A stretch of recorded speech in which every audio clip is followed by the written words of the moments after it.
Hey everybody, welcome to the FN Studios. John Ramdeen alongside Robin Black. The UFC was in Australia this past weekend.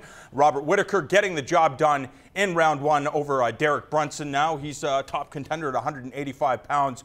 You had to be impressed with Whittaker's performance and how the crowd responded to this guy. They love him. Yeah, this was a fantastic fight. I watched it 2 or 3 times. The third time I put classical music on instead of listening to it. You try that. It really is something. But, you know, we talk about how much the sport changes, and there's no doubt that it does. Go back. I mean, we get to commentate old fights from the late 90s and the early 2000s. It is stark how much it's changed, and this fight was just another example of it. When you see the way that Whittaker was sort of being squeezed out and would find space in that cage and stuff. So the skills change and the way that these guys match up change, but the dynamics often are very much the same.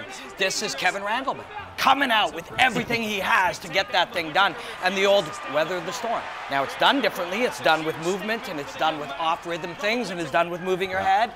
But it's the same dynamic. One guy is going, and he's either going to finish you or suddenly get hit and take a deep breath and go, oh my God, I got nothing left. Because the body doesn't work that way. You can't push like that for 5 minutes straight. When you look at Whittaker's performance and you're talking about the evolution of the sport, it seemed like some of those movements were unrefined. Is that the game right now? Break all the rules, do whatever you have to do. He turned his back a number of times to flee. Is that the game right now? Whatever works within these rules. When I watched it and just watched it as art, and man, I'm telling you, just put some loud music on and watch some of these fights. It's a whole different experience. It's a beautiful thing.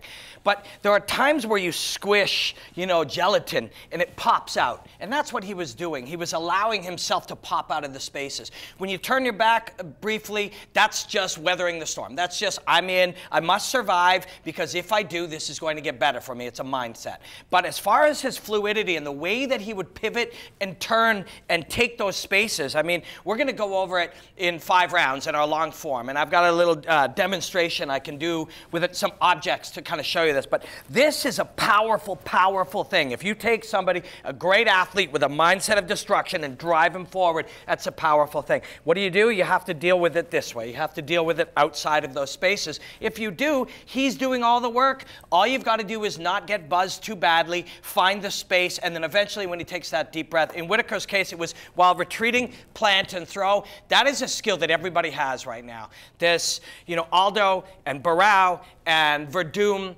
and RDA, they built those games. Those 2 teams, different teams, built the game that won titles around pressure. When that happens, everybody else is sitting there going, all right, people are beating us with pressure. How do we penalize them? Plant, boom. Everybody can do it now. When we've seen Derek Brunson's last number of performances. We're dealing with an athlete that has learned how to fight and has really come accustomed to the whole game of mixed martial arts, constantly increasing his fight IQ. What happens when we saw the performance of Whittaker on Saturday night? What happens if it wasn't Derek Brunson in there? What happens if it was a Gegard Mousasi? Could he employ those same tactics and come out victorious? The pressure wouldn't have been there. The forward momentum wouldn't have been there necessarily. I mean, Gegard could look at that and go, I think I could use forward pressure better than this. But I think Brunson was a victim of his success.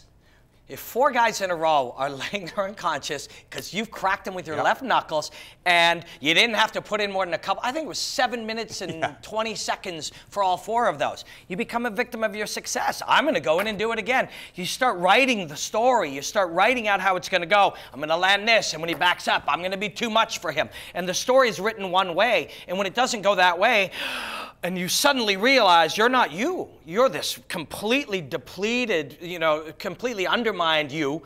And now and he recognizes it. There was a couple of spots he got hit and he backed out and he's kind of, oh man, Whittaker knows what to do when he sees that.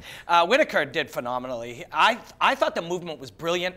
I thought it wasn't just survival. It was survival with a base concept of getting into the space. If it's coming this way, we got to get into the space. If it's coming this way, we got to get into the space.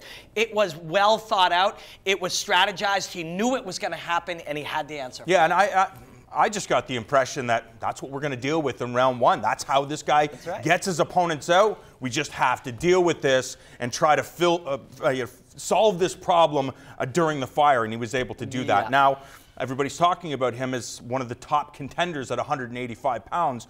The goal is to try to make as much money as humanly possible to get to the top of the mountain to become the 185-pound champion. What does he need to do when you look at Luke Rockhold, Chris Weidman, Jacare, Yoel Romero, all those guys stand in front of him, Gegard Mousasi? Is that it? You want Mousasi, you go out there, lay out Mousasi, people are like, oh, I guess this guy, we can put him in a title That's the fight. That's clearly the fight. They're a week apart in each of their wins. That was spectacular in the first round, and it lines up very nicely. You know, surviving a juggernaut is one game, but he had to figure out how to survive the juggernaut, because in the space where you're playing in space, he's as good as anybody. I mean, you look at round one with Stephen Thompson, he handled that pretty well. I think he's ready to fight Gegard, and we're massive fans of Gegard Mousasi. He has more experience. He's been in these situations many, many, many more times. But I like this Whittaker kid, man. 185 is the scary division for me. It's the one that makes me the most nervous, you know, because at 125 they can do certain things that later the 55ers can get, and then the 70s, but not these big guys. They can't express the skill. Oh no, they can now. You know, they're big and powerful, and they're cutting from 200+ pounds, and they can fight like a lightweight. This is the hurt division. This is where people survive car crashes every time they fight. And that's what I'm talking about. When you look at the top 5 or 6 of the division, there's a huge gap between number 6 and number 10 or number 15 in the division. Do you believe that Robert Whittaker should be among that top 6 of the class? Whoever wins out of him and Mousasi is doing the harder work than the top guys, to be honest with you.